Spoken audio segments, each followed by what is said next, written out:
Estás escuchando Milenio 3 por Aluca Nanica. 3 y 6 minutos de la madrugada, 6,4 grados en el exterior de esta Gran Vía de Madrid. Estamos expectantes porque hoy tenemos otro de esos grandes casos, además con noticias frescas y la actualidad manda, en este caso la revisión de un caso antiguo, pero con datos sorprendentes. Volvemos a hablar de fenómenos extraños en inmuebles. Como siempre, Katia Rocha, Carlos Barroso, Carmen Porter. Buenas noches, compañera. Buenas madrugadas, Iker. Y, como no, en la nave del misterio, además te veo, Carlos, hoy entre sombras también, ¿eh? La penumbra que inunda el estudio 1 de la SER, te inunda también a ti, pantallas, músicas como estas. Hoy va a haber muchos documentos, vais a escuchar muchas cosas como siempre en Milenio 3. Carlos Nicolás, ya lo he dicho, en la nave del misterio. Comenzamos.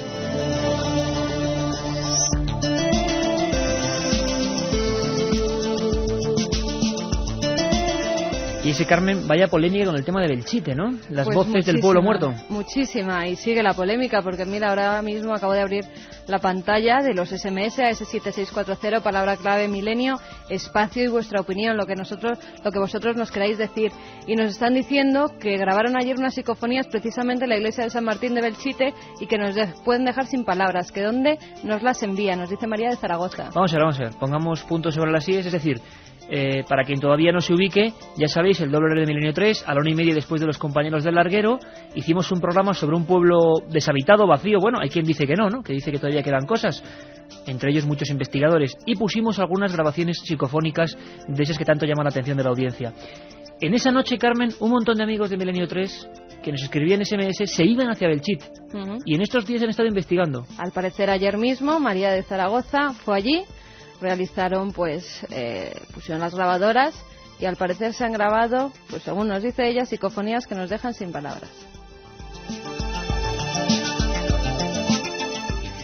Bueno, pues vamos a dar una dirección postal, lo primero, ¿no? Cualquier persona que haya investigado, haya sacado cosas, que nos envíen por el correo tradicional aquí a la cadena SER. A la calle Gran Vía número 32, 28013 de Madrid, a la atención de Milenio 3. Octava planta. Da igual, diciendo que es Milenio 3 seguro que llega.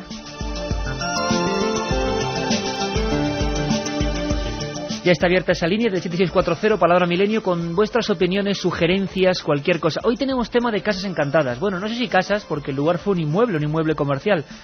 Os prometo, ya sabéis que Milenio 3 es como una montaña rusa, sube y baja. En este caso tenemos que volver a centrarnos en un tema puramente paranormal. Por lo menos eso será la primera parte de nuestro espacio de hoy. Por eso mismo, Carmen, si te parece, entre los amigos que escriban, vamos a sortear un premio creo que importante. Claro que sí, vamos a sortear 3 libros de Casas Encantadas del Archivo del Misterio de la editorial EDAF, firmado el autor Francisco Contreras.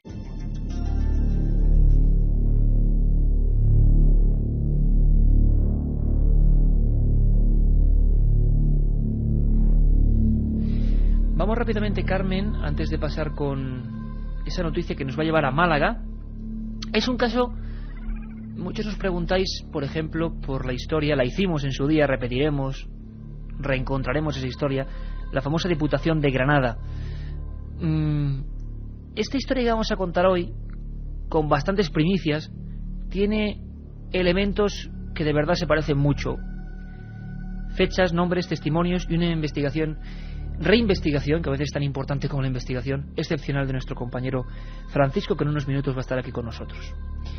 Pero antes de todo eso, si te parece, Carmen, vamos a hacer un repaso de una muestra de los mensajes que la gente nos ha ido dejando esta semana en torno a Belchite. Las opiniones son de lo más diverso.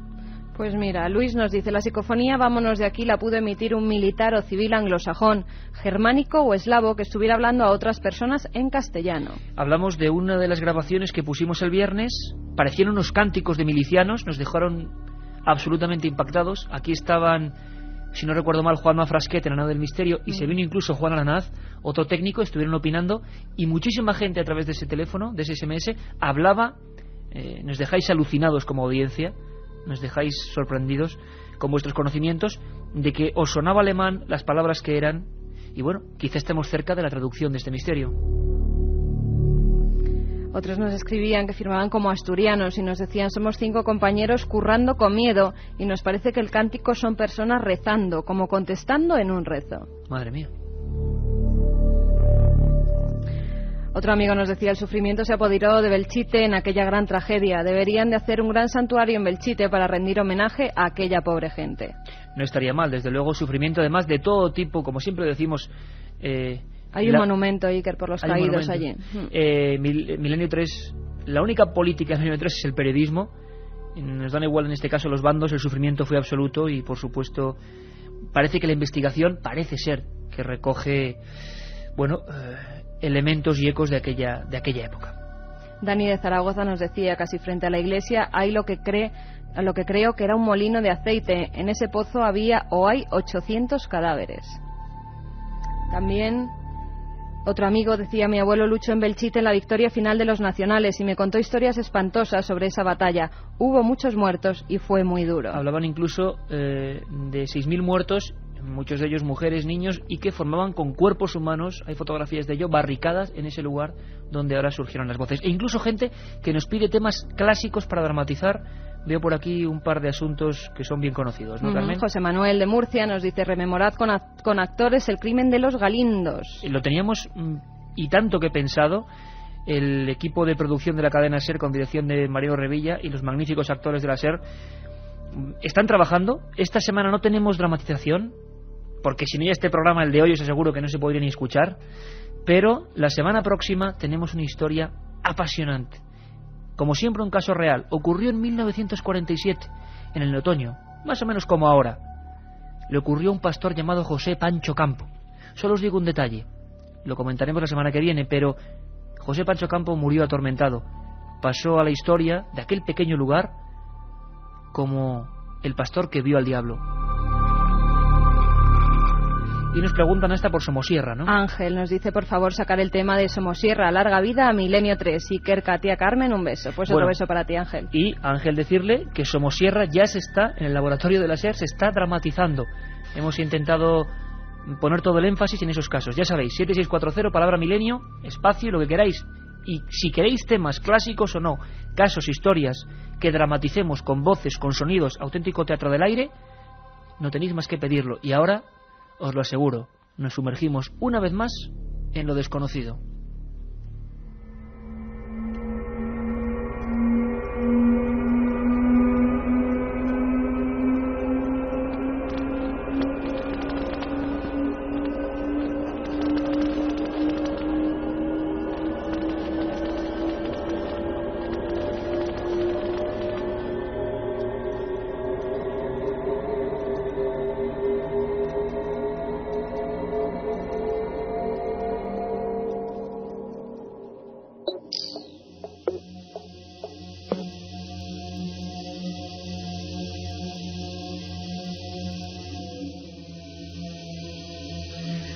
Esto se llama Atmósfera 05, otra de las creaciones de nuestro capitán de la nave del misterio, don Carlos Nicolás.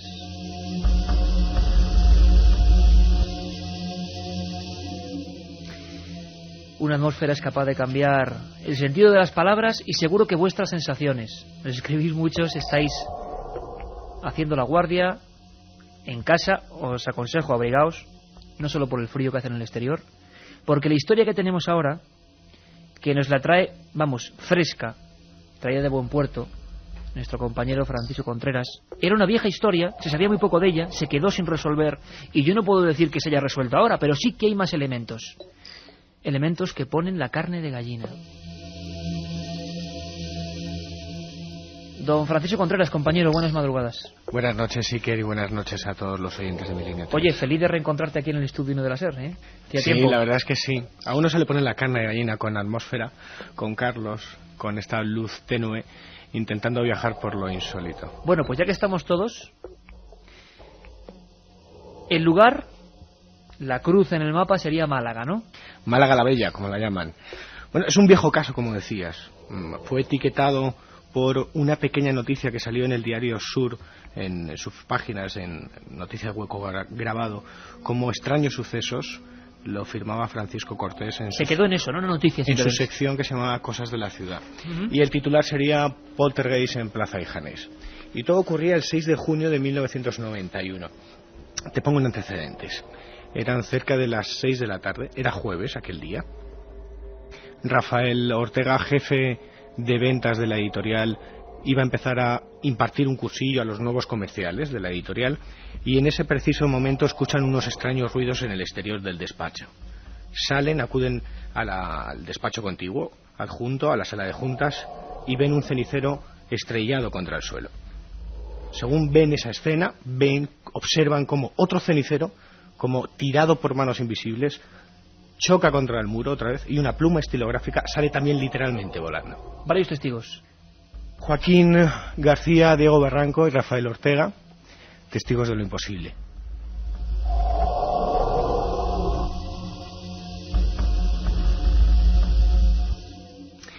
La historia no se queda solamente ahí. El personal administrativo que estaba en otros despachos es un local bajo. Está en la calle Cister número 9 y 11, para más señas. Escuchan ruidos sospechosos. La verdad es que a última hora del día en esa editorial todos se van con cierto temor, cierto terror. Y al día siguiente, temerosos, acongojados unos por los que habían visto, ocupan nuevamente sus puestos de trabajo. Y ahí es cuando ya lo sobrenatural, lo imposible de clasificar o estudiar, se hace realidad delante de los ojos de todos los trabajadores de Plaza de Janés. ¿Qué ocurrió, Francisco? Fenómenos como que los cajones de los archivadores metálicos se abrían y cerraban violentamente, como los cuadros, grandes mapas incluso de Málaga que había, se descolgaban. Un fluorescente llegó a descolgarse, como en el famoso caso Rosengren. Sí, uno de los primeros casos históricos. Desenroscarse y caerse. Girarse sobre sí mismo. Sobre el casquillo del fluorescente para descolgarse. Incluso Diego Barranco y Joaquín García declaraban que hubo una especie como de aporte, ¿no? Materialización de la nada, una especie de agua fina que llegó a caer. Bueno, si recuerdas, esa especie de gotas que caen de la nada son típicas, por ejemplo, de casos como el caso Vallecas, famoso, donde murió aquella niña, que caía algo, ¿no? Pero son muy pocos. Muy pocos. Episodios en los que sucede este tipo de fenomenología. Bueno, la situación era dantesca, irracional por completo, y deciden, en busca de una solución, acudir a la Manquita, como popularmente se conoce a la Catedral de Málaga.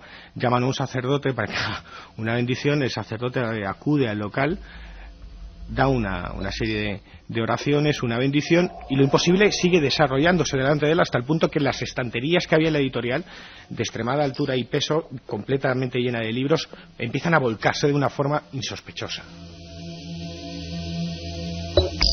Y he de decir que hoy venía Francisco esta noche, que ha llegado hace apenas unas horas, y nos traía unos documentos videográficos impresionantes. Puedo decir que era increíble ver el estado de esa especie de almacén, de esas oficinas, todo completamente tirado, con gente dentro, no había huellas, parecía que había pasado un vendaval.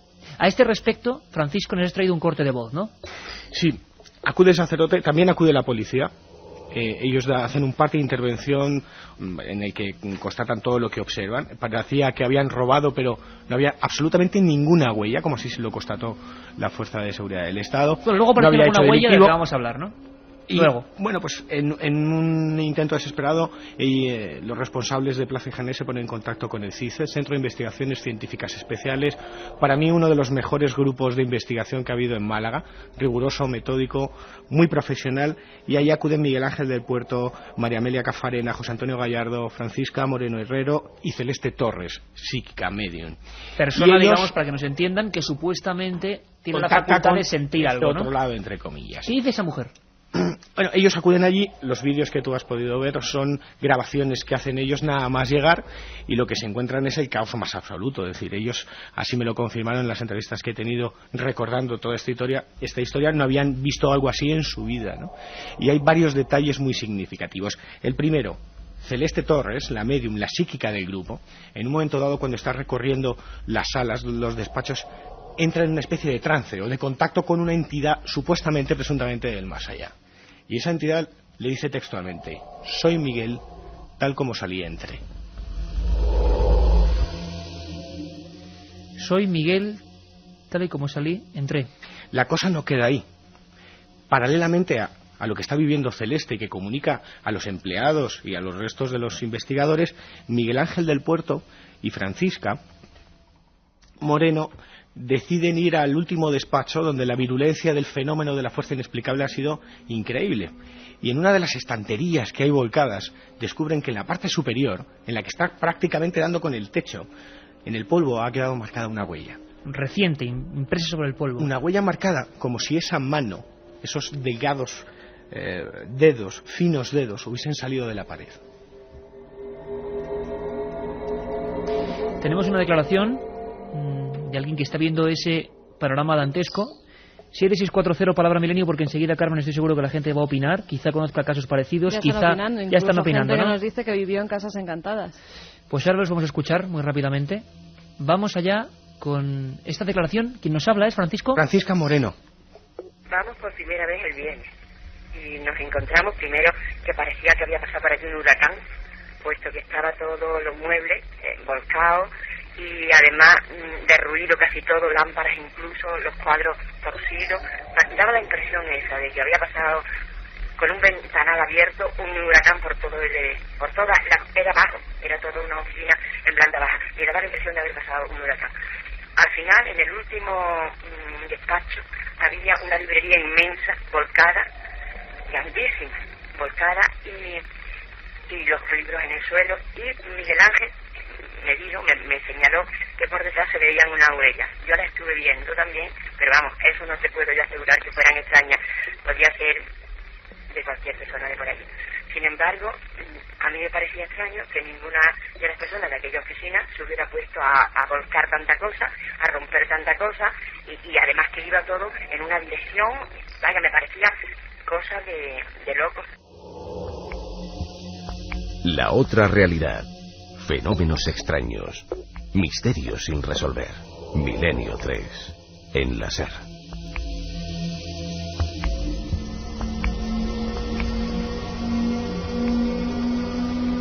Incluso, Francisco, prosiguen las investigaciones y se intenta analizar parafonías, ¿no? Era absolutamente Psicofonías. de locos todo lo que vieron y vivieron algunos de ellos, ¿no? Esa huella la descubren cuando Miguel Ángel del Puerto, como te decía, y Francisca Moreno van al último despacho porque ellos deciden hacer diferentes experiencias de parafonía, de psicofonías, y hay detalles muy curiosos en ese sentido. Ellos dejan 3 grabadoras encima de la mesa de ese despacho y graban 3 voces distintas. En cada una de las grabadoras surge una voz imposible. Qué curioso esto, ¿no? Porque no es muy normal. Con todas las medidas de seguridad lógicas y oportunas en este tipo de experiencias. Estamos hablando del año 91. 91. Voces diferentes y nos van a introducir en ello.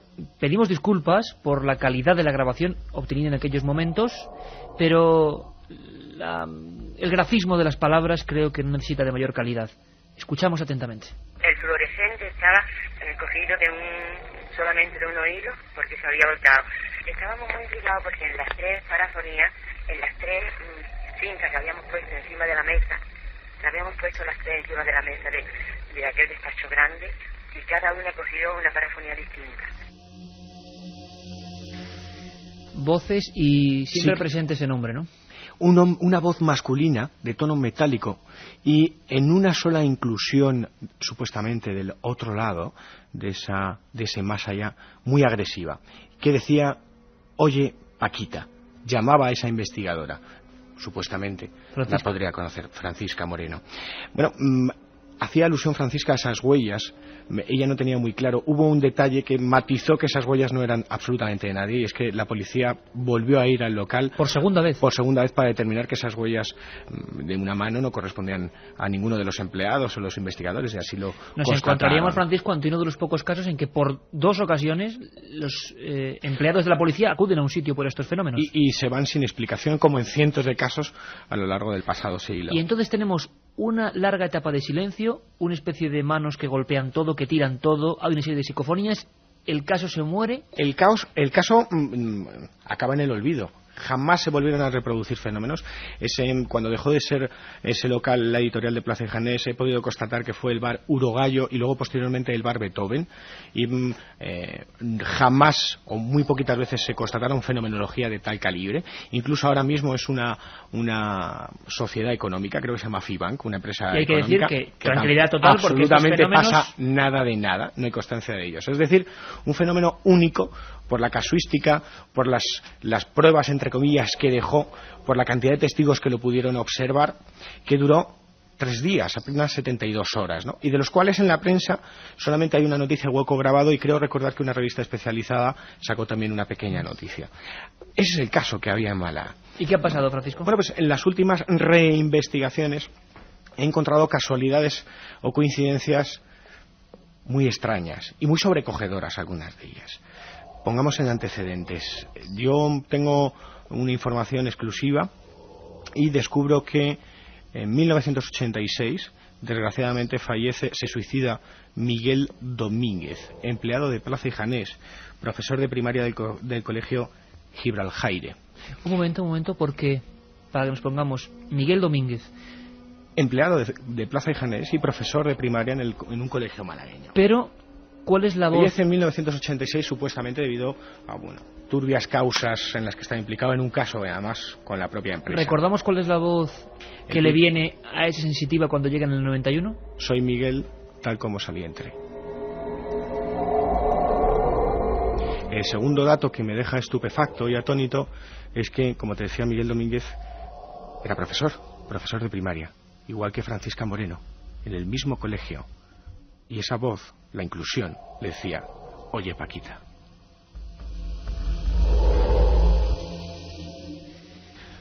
Y el tercero y el definitivo, y con el que uno se queda con el cuerpo en desasosiego, es que en las mismas fechas en las que lo imposible se hace realidad en la calle... En las exactas mismas fechas. Ese mismo fin de semana en que lo imposible se hace realidad en la calle Cister número 9 y 11, exhuman el cuerpo en el cementerio de Parcemasa de Miguel Domínguez. Y no sabemos por qué causas, si naturales o antinaturales, estaba incorrupto. Habían pasado 5 años de su muerte, de este profesor, año 86, 5 años, junio del 91, está siendo exhumado el cuerpo para el traslado a otros nichos, se encuentran con que curiosamente parece, según las noticias, que está medianamente bien conservado, y encima una coincidencia de fechas, ¿no? Coincidencia de fechas y con una fecha maldita. Todo ocurrió a las 6 de la tarde del día 6 del 6º mes.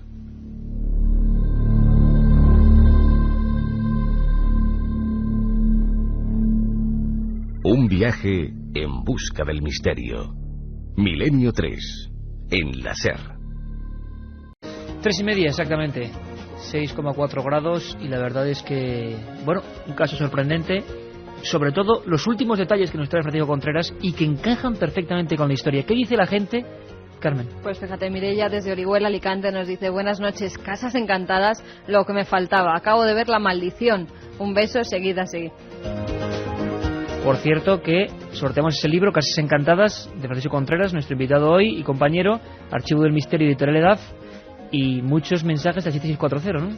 Pues sí, ahí está, ahí nos ha llegado el de Biz, que nos dice: buenas madrugadas, es la primera vez que os escucho en directo, ya que mañana no hay que madrugar. Ya que habláis de casas encantadas, mi casa era una de ellas. Caramba, pues que nos diga más datos, ¿no? Claro que sí, que lo investiga Francisco Contreras. Y a ese 7640 también nos ha llegado otro mensaje de Mari, que dice: yo estuve viviendo en una casa que antiguamente fue un convento y sucedían cosas raras, velas que se apagaban y se encendían solas, y también luces y voces. En este caso, esta compañera, Mari, nos habla de un pasado de ese lugar, pero el pasado de ese lugar de Málaga parece que no era extraño, ¿no? Yo y muchos de los investigadores del CICE que estuvieron ahí, te puedo constatar que es un lugar también muy lóbrego, oscuro y truculento, porque fue templo fenicio, fue templo romano, pero actualmente debajo de todo lo que es la parte de atrás de la catedral, que es donde está la calle Cister y donde está lo que era la editorial Plaza y Janés, es el cementerio de las monjas Cister, de la orden cisterciense. Yo quiero lanzar una pregunta a nuestros amigos, porque me interesa. ¿Qué opinan de lo que ha contado Francisco, en el sentido de un profesor, un nombre, Miguel Domínguez, ¿no? Una muerte, y que luego tenga que ver con esa historia, con esas parafonías? ¿Es posible? ¿Está la muestra clara de que esta historia tiene que ver con el más allá? Nosotros ni quitamos ni ponemos, solo exponemos, pero queremos saber vuestra opinión. Chemi de Móstoles, una excompañera de trabajo, me contó que hubo fenómenos poltergeist en su antiguo piso de Alcobendas y fue investigado por expertos. Y hablábamos antes, o hablaba Francisco, de un número, 666, ¿verdad? Una fecha. Una fecha, pero que incluía esos 3 números, sí. La marca del diablo. Pues nos dice El chico de León firma así, dice: fui seminarista de congregaciones, guardan casos extraños como huellas del diablo o voces. Una persona que fue seminarista en León. Y que las congregaciones guardan casos extraños. Bueno, en ese caso, si antes era para Francisco, es para ti, ¿eh? Para los Por misterios supuesto, de la Iglesia. misterios de la Iglesia. A Pino, desde Cáceres, nos dice: Vanessa, Almudena y Pino grabaron una psicofonía en el cementerio de Cáceres. ¿Qué pueden hacer con ellas?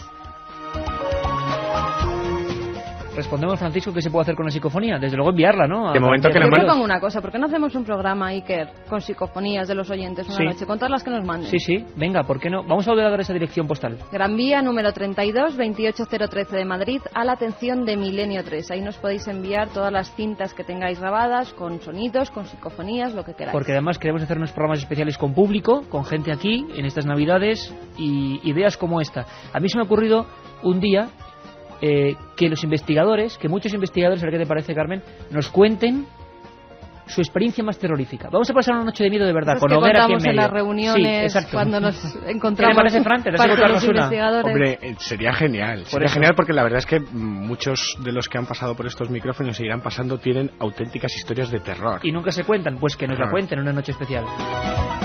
A ver si alguien nos habla de opinión sobre el tema de Málaga, opinión sobre el caso en concreto, más allá, no más allá. Vamos a ver que están llegando mensajes. Joaquín, que tiene 15 años, por ejemplo, nos dice que hoy nos puede escuchar. ¡Qué suerte! También dice que ha oído el CD de Más Allá. Es genial. Vosotros también. Saludos desde Toledo. Lo de Belchite. Ujú.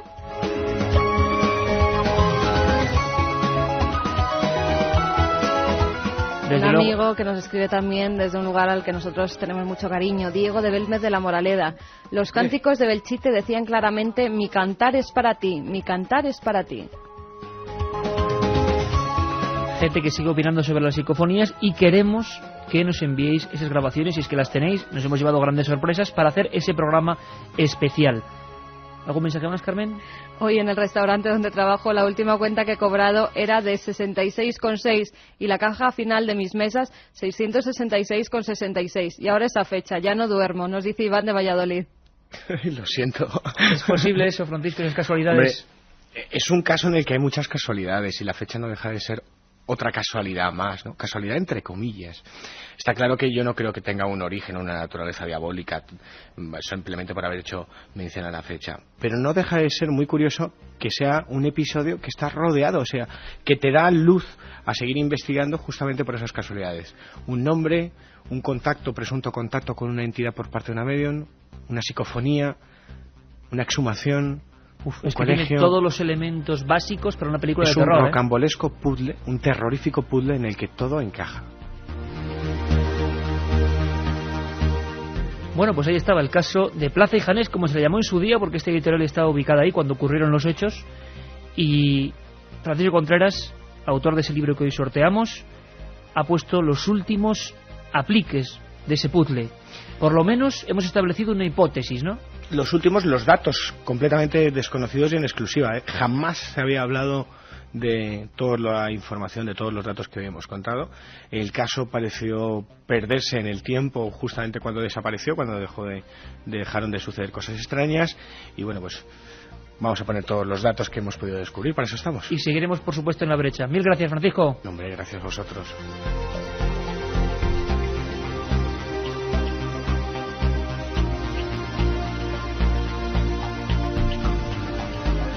Milenio 3. Periodismo de lo desconocido. En la SER. Y en el caso de Málaga, de Plaza y Janés, se abrían y se cerraban los archivadores, que es algo que ha ocurrido en otras ocasiones. Ha ocurrido en historias tan célebres como la Diputación de Granada, que nos preguntáis ahora si la dramatizamos, por supuesto que también. Ahora lo que hacemos es abrir otro archivo, pero lo hacemos de una forma natural y humana, no extranatural como parece en estos casos. Lo hace nuestro compañero Carlos Barroso. Sabéis que cada semana nos trae una de esas historias que todos debemos conocer, que son el ABC del misterio y que son parte del conocimiento de estos temas. No os digo más, a veces nos habláis de viajeros del tiempo, a veces nos habláis de extrañas máquinas, de gente que parecía que apareció en una época que no era la suya. Bueno, todos estos casos, que hay bastantes, curiosos, uno de ellos es realmente impresionante y bien documentado. Provocó un auténtico torbellino de opiniones en la Alemania de hace unos siglos. Era un pobre desdichado Se llamaba Kaspar Hauser.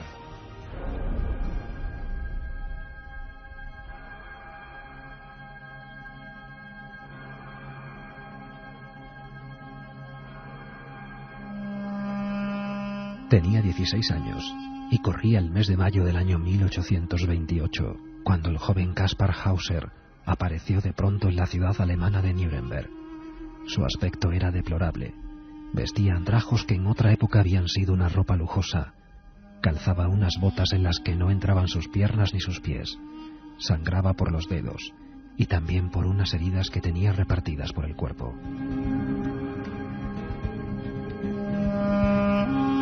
Solo sabía escribir su nombre, y cuando se le preguntaba por alguna cuestión, Kaspar Hauser siempre respondía un lacónico «no lo sé». Portaba una carta de presentación en la que se pedía su ingreso en el 4º Escuadrón, Regimiento 6º de Caballería. No sabía que la llama de una vela podía quemarle.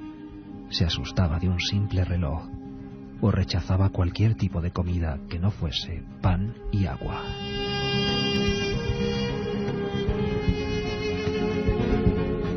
Kaspar Hauser fue examinado por médicos a los que relató que había pasado toda su vida en una pequeña celda en la que no podía ni siquiera ponerse de pie. Una celda oscura, donde nunca entraba la luz del sol, donde se le pasaba el pan y el agua a escondidas y se le narcotizaba para poder asearle sin él saberlo. Solo tuvo contacto con una persona en ese calabozo, un hombre que únicamente le enseñó a escribir su nombre. Después de eso, se le dejó en libertad.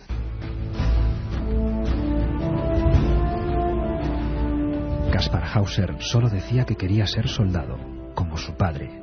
Los expertos dijeron que no estaba loco y que su comportamiento obedecía al hecho de haber estado separado de la sociedad desde la infancia. Efectivamente, se comprobó más tarde que el muchacho poseía una gran inteligencia. A gran velocidad, pudo aprender latín, filosofía y conocimientos científicos.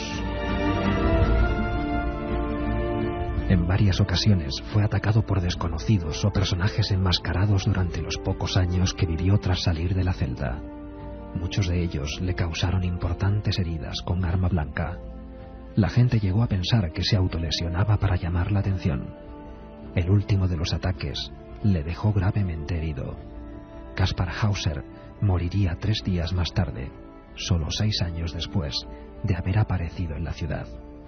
Los médicos que le practicaron la autopsia dijeron que el joven tenía lesiones en el hígado y en el cerebro, que podían atribuirse a una mala alimentación, a la falta de movilidad y a que pudo permanecer mucho tiempo en cautiverio.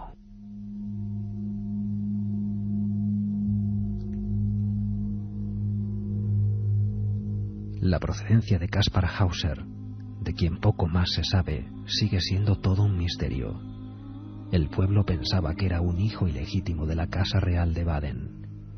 Pero hubo otra opinión, la del abogado Ansel von Feuerbach, que se atrevió a decir que el muchacho era el auténtico heredero del trono, que había sido suplantado por otro.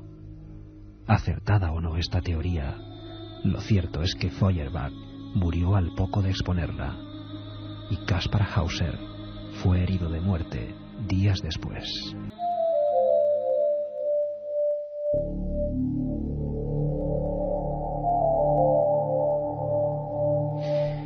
3:41, y hemos descubierto, al menos en unos minutos en ese archivo secreto, quién era Kaspar Hauser, uno de los personajes más extraños de los últimos siglos.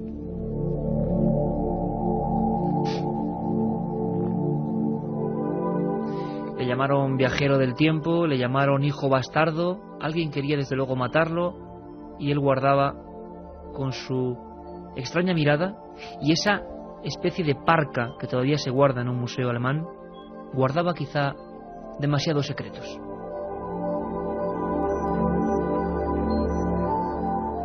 Y es que viajamos desde la conspiración a la leyenda urbana, desde la historia perdida, como en este caso, a los viejos casos del archivo secreto. Y por supuesto siempre con un hueco para la actualidad, como el caso de Málaga. Esto es Milenio 3, en la SER.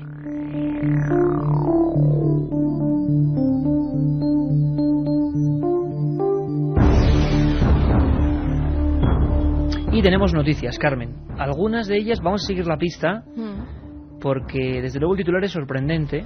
Yo estoy un poco hasta extrañado. Investigadores españoles, se refiere a investigadores de estos temas, adquieren o pretenden adquirir un extraño ser del que ya tenemos noticia, un ser parece teratológico monstruoso en Chile, ¿no? Ya hablamos de él, de ese ser, y ahora el investigador español Raúl Núñez se ha desplazado hasta Chile para observar in situ pues a esa extraña criatura de unos 14 centímetros que fue hallada envuelta en un paño blanco con una cinta roja por un hombre en las ruinas de La Noria y comprárselo a su actual dueño.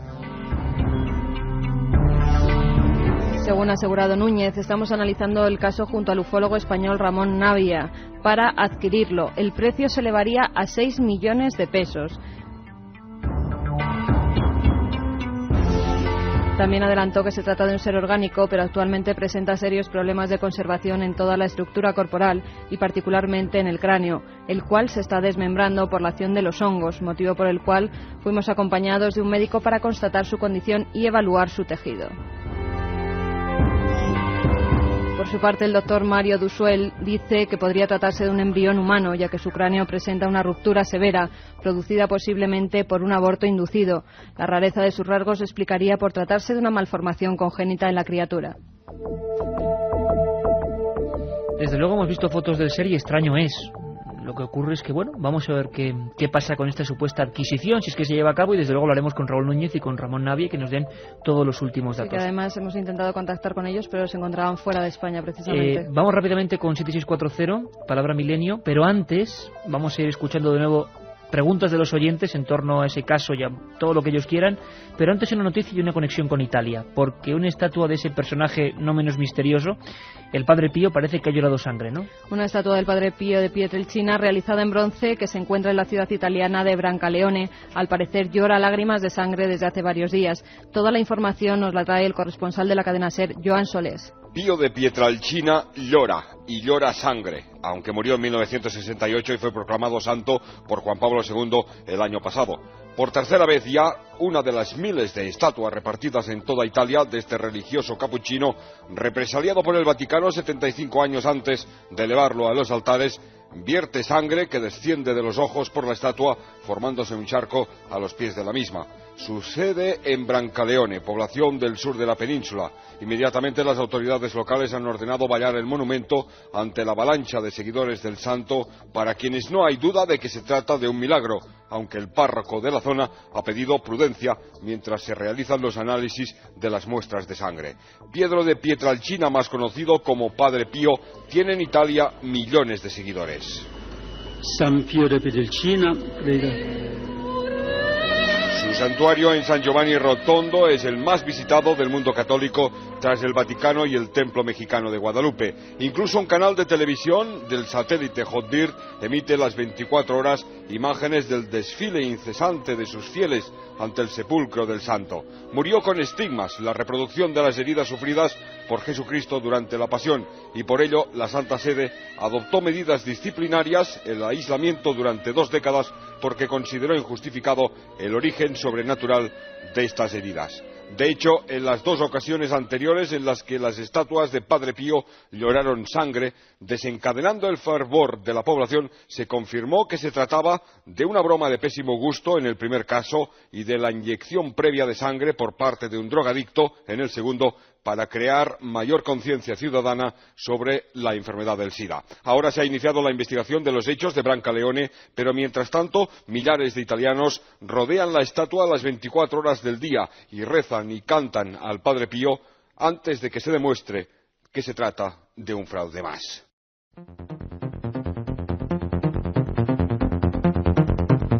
Vamos a empezar con una pequeña andanada porque están llegando muchísimas opiniones. Luego al final daremos los ganadores y más opiniones vuestras, pero hay varias relativas a lo que hemos estado contando, Carmen. Un amigo nos dice: buenas noches, sí, que en mi casa se hizo espiritismo y desde entonces no hay tranquilidad. Han pasado ya 14 años que lo hicimos. ¿Cómo se puede volver a la tranquilidad? Bueno, haremos un programa sobre todo eso porque siempre lo decimos. No sabemos qué hay en el espiritismo ni qué deja de haber y en esa especie de juegos, pero desde luego, cuando han ocurrido cosas de estas, sobre todo en plan de gracia, de cachondeo, luego, por lo menos los que nos interesamos por estos temas, nos hemos encontrado que en esas casas, los que viven en ellas dicen que pasan cosas raras, por lo tanto, relación causa-efecto debe haber. mucha precaución con estos temas, por favor. Soy José, otra vez un primo de mi novia tiene un bar y tenía 2 fantasmas y le pasaba lo de las gotas de agua en el techo. Curioso, Fran, ¿eh? Lo de las gotas de agua en el techo es muy curioso, pero hay muy poquitos casos. Estaría bien que se diera pusiera más en datos, contacto ¿no? con nosotros y diera más datos. Además tenemos aquí a Fran, que luego algunos de los teléfonos y datos se los daremos. Alfredo nos dice, pasaos por el Centro de Cultura de Pinto. La gente que entra al váter, quien lo hace sale aterrorizado. Por algo paranormal, supuestamente. Me imagino que sí. Desde luego el lugar te demuestra que pueden pasar cosas estas en cualquier lugar. Como vemos que hay muchos envíos, Carmen, si quieres reducimos el asunto para dejarlo a los últimos 5 minutos de recta final, porque va a haber muchas preguntas, como nos temíamos, en torno al tema Casas Encantadas. Los vamos recopilando y los analizamos después, porque ahora tenemos una noticia que es muy importante para avanzaros el programa especial del viernes. Y habrá programas especiales en Navidad, ya iremos dando datos concretos. Pero atentos a esta noticia, porque va a ser el punto de inflexión de actualidad del programa del próximo viernes, que por favor no os lo perdáis. Un estudio asegura que el primer mapa de América se dibujó, ahí está el misterio, 50 años antes del viaje de Colón, y ha sido noticia en todas las agencias del mundo, Carmen. Un mapa que se halla en la Universidad estadounidense de Yale puede dar un cambio en la historia sobre el descubrimiento de América. Este pergamino muestra la costa atlántica de Norteamérica y, según un nuevo estudio, fue hecho 50 años antes del mítico 12 de octubre de 1492, en que Colón llegó a América. El mapa Vinland contiene un dibujo en tinta negra de la costa norte de América, una inscripción en latín medieval en la que se puede leer que en el año 1000 un escandinavo, Leif Erikson, se encontró en uno de sus viajes con un nuevo territorio al que llamó Vinland. El pasado verano, nuevos estudios aseguraron que la tinta utilizada en el pergamino era del siglo XX, pero una química del Instituto Smithsonian, Jacqueline Olin, tras realizar más análisis, ha declarado que la tinta data de tiempos medievales. Olin ha datado esta sustancia con análisis de carbono 14, cuyo resultado ha sido que pertenece a 1434. Los científicos que apoyan esta tesis piensan que Colón podría haber usado este mapa en su viaje. Y es que hay infinidad de misterios en torno a Colón. ¿De dónde era? ¿Qué hizo? Vamos a hablar de si fue corsario o no fue corsario, si fue profesor de religión, si realmente se llamaba Colón, Columbus, y sobre todo si tuvo información de otras culturas. Se hablan de muchos mapas, de muchos planos, e incluso, y lo haremos con nuestro compañero Juanjo Benítez, hablaremos del Prenauta, ese supuesto marino vizcaíno que le dijo datos que fueron útiles en ese viaje que parecía de locos. Durante esta semana, en todos los grandes programas de la cadena SER, en La Ventana, Iñaki Gabilondo, vais a estar escuchando esta promoción. Quiero ponerosla para que os hagáis una idea del programa que queremos hacer. Es la idea del próximo dossier, Los misterios de Colón. En nombre de sus altezas los reyes de Castilla y Aragón, por todos los poderes que se me han otorgado, tomo esta tierra y la llamo San Salvador. Hace 500 años, un hombre viajó hacia lo desconocido, utilizando misteriosos planos y conocimientos precisos que la historia oficial nos ha ocultado. Es la otra vida del almirante Cristóbal Colón. Milenio 3. Este viernes de 1:30 a 3 de la madrugada. Y el domingo de 3 a 4, con Iker Jiménez. Cadena SER, entidad colaboradora del Fórum Barcelona 2004.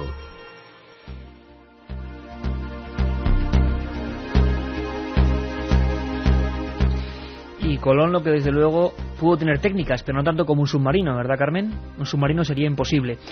Un submarino como el que nos trae Katia Roche y sus leyendas urbanas. Un submarino, dicen que fantasma. Vamos a conectar con ella a ver qué nos cuenta. Un submarino misterioso. Las últimas noticias del U-578 datan del 6 de agosto de 1942. El avión que lo atacó lo perdió de vista frente al Cabo Ortegal, en aguas españolas. Este corsario del Tercer Reich, perdido en el fondo del mar, forma parte de la historia de marineros en la localidad de Cudillero, en Asturias. La leyenda dice que la cercana Concha de Artedo, una entrada del Cantábrico en la tierra protegida por acantilados, sirvió de base durante la Segunda Guerra Mundial a los submarinos alemanes. Allí los siempre temibles U-Boot se abastecieron de víveres y combustible mientras fueron los reyes del mar. Más tarde, el descubrimiento de los códigos Enigma terminó con la supremacía de estos tiburones de acero. Algunos habitantes octogenarios de Lamuño, otro pueblo cercano, afirman que los sumergibles aparecían de repente entre las olas y que sus dotaciones desembarcaban en la playa ante el asombro y el miedo de las personas que los contemplaban. Unos cuantos pescadores tuvieron contacto con los marinos, a los que rara vez se vio paseando por estas aldeas. Varias familias alojaron durante días a algunos de ellos, incluso comían en la mesa, y más de uno se llegó a casar con una joven y emigró a Alemania junto a él. Algunos de estos sumergibles descansan en el fondo del Cantábrico, ajenos a los libros de historia y los archivos oficiales. El U-578 fue uno de ellos. La noche del 28 de febrero de 1942, el capitán Ernst Reichwell miró por su periscopio y vio la silueta de un carguero estadounidense recortarse en el horizonte. Fueron 5 los buques que este submarino envió al fondo del mar. 24.725 toneladas en total para 5 cadáveres de acero. Era uno de los cazadores de los mares y la pesadilla aterradora de Winston Churchill. Un problema que cortaba las vías de tránsito de los convoyes aliados, la arteria por la que los británicos recibían el oxígeno necesario para continuar la guerra. Los aliados dedicaron entonces todos sus avances científicos a detener a los corsarios germanos. La aparición de un sistema de ultrasonidos que sus científicos bautizaron como sonar fue el primer paso. Este aparato podía identificar objetos sumergidos de gran tamaño. El 10 de mayo de 1941, la captura del submarino U-110, que guardaba en su interior un decodificador Enigma, que era una pequeña máquina de escribir utilizada por los alemanes para cifrar sus mensajes, comenzó a cambiar la suerte de la batalla del Atlántico. El cazador, a partir del verano del 42, se convirtió en presa. Gracias al descubrimiento de los códigos por parte de los británicos, el 6 de agosto de ese año, un bombardero aliado del Escuadrón 311 localizó al U-578 y al U-135 cuando volvían de una de sus patrullas. El avión atacó a los submarinos lanzándoles varias cargas de profundidad. Los capitanes ordenaron la inmersión inmediata. El U-578 sufrió daños irreparables. Aunque siguió navegando bajo el agua durante algún tiempo, la herida que le produjo el avión era mortal. Ante la imposibilidad de volver a su lejana base de Saint-Nazaire en Francia, el capitán Reichwell fijó rumbo hacia la costa asturiana. En la Concha de Artedo podría reparar su navío y recibir asistencia médica de la tripulación. En aquellos momentos de angustia, los marinos pusieron su vida a 2 dedos de la muerte, que era el grueso de la corteza del metal del navío. Navegó sumergido durante 4 largos días más, en los que varios destructores aliados rastrearon las aguas próximas al incidente, enviando sonidos al fondo del Cantábrico, a la caza del submarino. Era el mismo ruido continuo que escuchaba la tripulación mientras avanzaban sigilosos a 100 metros de profundidad, mientras el sonar de los destructores se hacía notar con un leve y regular pitido metálico. La dotación del sumergible intentó sin éxito reparar las vías del agua mientras respiraban un aire contaminado por el humo del motor diésel de la nave. La atmósfera era asfixiante y opresiva en su interior. El día 10 de agosto, el U-578 envió su último SOS en un mensaje cifrado a Berlín. A partir de entonces nada se sabe de su hundimiento, salvo que murieron sus 49 tripulantes. Todos los archivos dicen lo mismo sobre su incierto destino. U-578, perdido, norte del Cabo Ortegal, España. Posición desconocida. Hay leyendas que siguen vivas después de 60 años enterradas, cuando algunos pescadores de Cudillero conectan el sonar de profundidad para buscar peces y encuentran en un punto determinado una gran mancha negra y alargada en la pantalla, destacando sobre el verde que representa el fondo arenoso. Es la panza del U-578, llena de anémonas, fangos y algas. A escasos metros de la Concha de Artedo sigue descansando en el fondo del mar. Paradojas de la vida, el mismo aparato que utilizaban los británicos para perseguirlos es el que sirve ahora para encontrar sus cadáveres. Luis Laría, componente de la expedición que buscó hace unos meses al Kraken, calamar gigante, en las profundidades del Cantábrico, asegura que uno de los proyectos es bajar a ver ese submarino. Están seguros de que ahí está esperándoles, de que se trata del U-578. El mito no acaba ahí. Los pescadores de la zona aseguran que durante las frías noches de invierno sigue insinuándose la silueta del submarino en el horizonte. El sumergible fantasma sale del agua y llega hasta la playa, en la que bajan los marinos alemanes, montados en lanchas, y suben por los acantilados.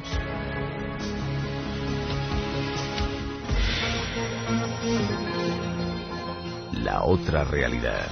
Milenio 3. En la cadena SER. Nuestra música de recta final. Carmen, primero los ganadores. Primero los ganadores de ese libro Casas Encantadas, del Archivo del Misterio, editorial EDAF, firmado por Francisco Contreras. Hasta ese 7640, Pinky nos mandaba un SMS y es una de las ganadoras del libro. Yo estuve en Belchite y os aseguro que nada más llegar me puse mala del ambiente que se respira. Otro va para Raúl de Gerona. ¿Podríais dramatizar El Duende de Zaragoza? Felicidades y gracias por hacernos pasar miedo. Lo haremos. Y Estela de La Coruña. ¿Cuándo hablaréis de la Santa Compaña? Un familiar mío la ha visto. Bueno, es que ya hablamos, hicimos un programa allí, ¿os acordáis?, en el Castillo de Santa Cruz, en público, en La Coruña, y lo centramos en ese mito o realidad de la Santa Compañía. Y todos los temas de dramatizar lo haremos, por supuesto. Iker, estoy cerca del sitio de Plaza y Janés haciendo guardia y estoy acongojado de lo que cuentas. Soy José Luis de Salamanca. Hay un local que el dueño lo perdió en el juego. Fue clínica de abortos clandestina y en las paredes aparecieron pinturas. ¿Eso dónde? Salamanca. Salamanca. Phoebe nos dice, una noche vi a los pies de mi cama una chica muerta de mi pueblo. Me decía, ven con la mano. Desde entonces no puedo pasar por su tumba. Caramba. Casos que podrían englobarse dentro de eso que se llama visitantes de dormitorio, ¿no? Supuestamente. Trabajo en ambulancias municipales y tenemos una base donde hay un ser que nos tiene asustados. Nos despierta, gime de dolor y aparece en forma de nube, nos dice Alexa. A ver si esta gente nos puede proporcionar algún dato más concreto, forma de contacto con ellos, porque desde luego hay casos que parecen tremendamente interesantes. ¿Cuándo podremos verte en directo, Iker? Un besazo para Carmen. Qué voz, eso sí que es un misterio lo bonita que es. Hombre, pues bueno. Muchísimas gracias. Bueno, por colorada. Lo haremos dentro de poco. Aprovechando las fechas navideñas. Vamos a hacer varios especiales. Queremos hacer un resumen con todo lo mejor del año. Queremos que nos cuenten los investigadores y vosotros también el momento más terrorífico que han pasado, y desde luego haremos ese programa con público aquí en el Estudio 1. Último mensaje, Carmen. Pues nos dice David desde Oviedo, ¿existe el megalodón? Me gustaría que hablaseis del tema de presuntos testigos. Bueno, hablaremos de esa fauna desconocida, de la criptozoología, lo haremos con zoólogos que están investigando ahora mismo en los mares de todo el mundo. Ha sido todo. El viernes nos vamos de nuevo a los mares con los enigmas de Cristóbal Colón. Os esperamos. Un abrazo.